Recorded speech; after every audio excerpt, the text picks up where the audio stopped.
B'investiment ta' aktar minn €2,800,000 80% tagħhom fondi Ewropej se jiġu rrestawrati l-Knisja u l-Kunvent ta' St. Wistin fil-Belt. Dan tħabbar f'konferenza tal-aħbarijiet mis-Segretarju Parlamentari għal Fondi Ewropej Aron Farrugia flimkien mal-Provinċjal tal-Agostinjani Patri Leżligat u Dr. Malcolm Borch il-koordinatur tal-proġett.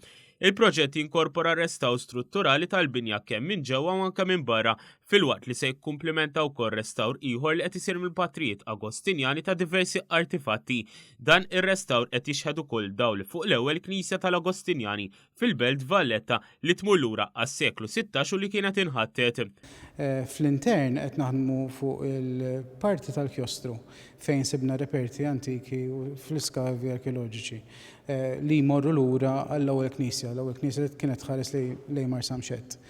Fuq in-naħa ta' barra qed nieħdu ħsieb ir-restawr tal-faċċati kollha, ġifieri għandek 300 metru lineari ta' faċċati, inkluż tal-Knisja, biex daw jiġu restawrati u ripristinati għalli kienu.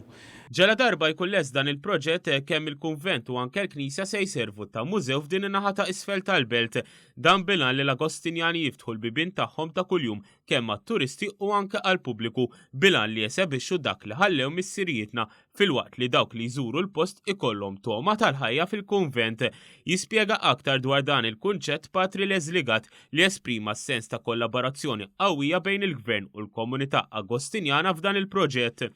Bl-aħjar mod inwaslu fuq kollox anki l-esperjenza tagħna għaliex illum nemmen anke li hawn anki esperjenza ta' dak li tista' tissejjaħ pastorali tal-kultura, jiġifieri permezz ta' sbuħija tal-arti, permezz ta' sbuħija tal-arkitettura, permezz ta' sbuħija tal-patrimonju, inkunu nistgħu anki inwasslu l-esperjenza ta' fidi li kienet dejjem anki fil-bażi ta' blokkabini bħal din biex ngħidlek. Is-Segretarju Parlamentari Aron Farrugia qal li dan il-proġett daqstant kbir b'investiment qawwi u parti minn kullana ta' proġetti oħra bilan li jiġġeneraw il-parti t'isfel tal-Belt.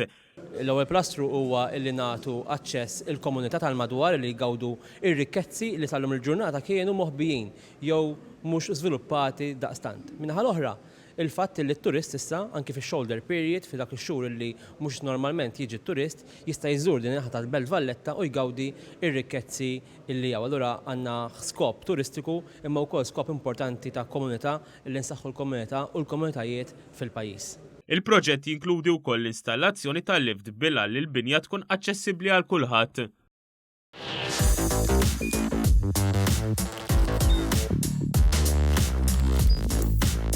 Idħol fuq one.com.mt u hemmhekk tista' tara l-programmi kollha li jxandru fuq One permezz ta' One Play.